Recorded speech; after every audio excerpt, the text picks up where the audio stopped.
हाँ शेर पढ़ा को कया सारा सदा साहिब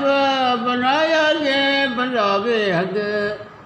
करे काबो सबन कमंद वञण जी देर केवेरा मिठा मिसरी मुल्क छॾे वञण जी तो न हुई वेरा सफ़र जो यार कैसायो सफ़र जो यार के सरगस जितायो कीन तो चौकस छॾे बर में हले बेबस जलाए जान जिगर जेरा मिठा मिसरी मुल्क छॾे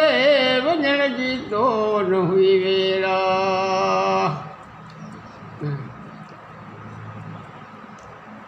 सफ़र जो यार कैसायो पिरी तो कंहिं न पुछायो विछोड़े वढे विचावायो छॾे मुंदर गमन घेरा मिठा मिसरी मुल्क छॾे वञण जी तो न हुई वेरा वञण वारा त कनवायूं सुजन तेजूं पसां भायूं लिखी तो कीअं लॾूं चाहियूं पसों पट में न जितेरा मिठा मिसरी मुल्क छॾे वञण जी तो न हुई वेरा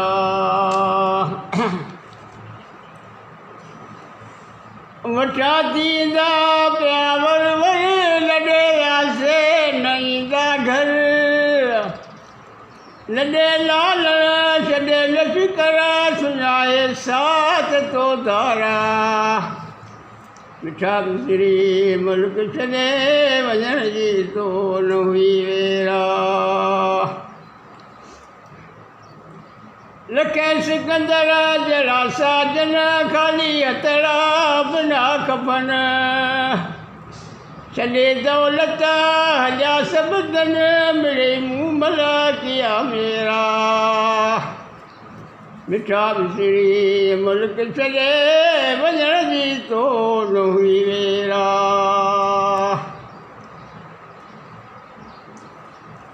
ढिकियो भाॻूं अचनि भूरूं मिड़नि मगजूं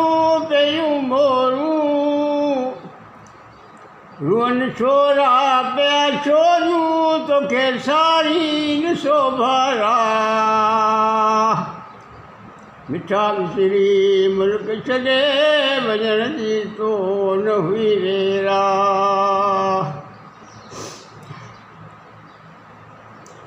बोले कासिम कंहिंखे बावा चवे आमद कंहिंखे अब्बा चवे कादुर कंहिंखे काका गुठीअ काॾे बचल भेरा मिठा मिसरी मुल्क छॾे वञण जी तो न हुई वेरा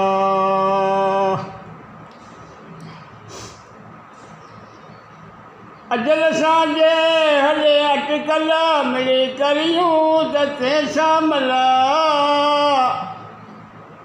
चखाए जेल जी ते झल वारियूं तोखे नेरा मिठा मिसरी मुल्क छॾे वञण जी तो न हुई वेरा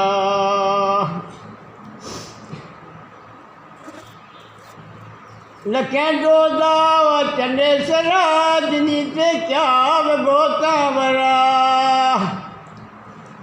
खाधो कुर्टे सदिन कलर रिंगनि के लुक ॾेला मारा मिठा मिसरी मुल्क छॾे वञण जी तो न हुई वेरा इहो हाजी जंहिंजो लूणे जो सादे मियां जो भाउ हलो इहो मां टी जी ख़बर हुई टिनि जी ख़बर हुई लॾे हाजी सॼो लूणू अदा साजन सदो साणू हिते कंहिंखे न आहे रोणू दुनिया जा ई ठला ठहिरा मिठा मिसरी मुल्क छॾे वञण जी इहो मोहम्मद हाशिम हाले पोइ साधुअ जो जेका हसूं चवंदा हुआ झंडनि में ख़ैरात कंदो इहो उसियल तुंहिंजी ख़बर आहे। इन जो पहिरियों फतू हसू फतवाणी चवंदा हुआ हाले पोटो त फतवानी हसू जमात जवानी रुए झंडल ते लाजानी सीधो बीमार तां भेरा मिठा मिसरी मुल्क छॾे वञण जी तो न हुई वेरा। हाजी वरमल मूंखे चयो आदम कि 8000 वारे थिया आहिनि तंहिंखे पोइ अॼु 32 वारे गुज़री वियो मूं शहर ॿधो तंहिंखे 8000 थिया आदम वरे गुज़रिया दमाए दम पियो सभु कंहिं क़बर सां कमु अंदरि जंहिंजे में आंदरा मिठा मिसरी मुल्क छॾे वञण जी तो न हुई वेरा।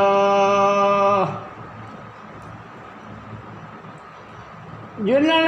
यार जग पानी रखजते सां मयारानी हिते जाडी फना पानी हुते जाडी हज़ारा मिठा मिसरी मुल्क छॾे वञण जी तो न हुई वेरा। 87 में आसाम में 12 महीना वियो हुउसि उते होसि तॾहिं मूं ते रहीमन हाजी रहीमन कटरे वारे कागज़ लिखियो त हिकिड़ो हाजी मिसरी ॿियो हाजी जहिड़ो लूणे वारो साजिर मियां जो भाउ टियों हसू फतवाणी मोहम्मद हाशिम चवंदा हुआ साधुअ जो हाले पुटो इन टिनी जो ख़त आयो तॾहिं ई मूं शहर चयो।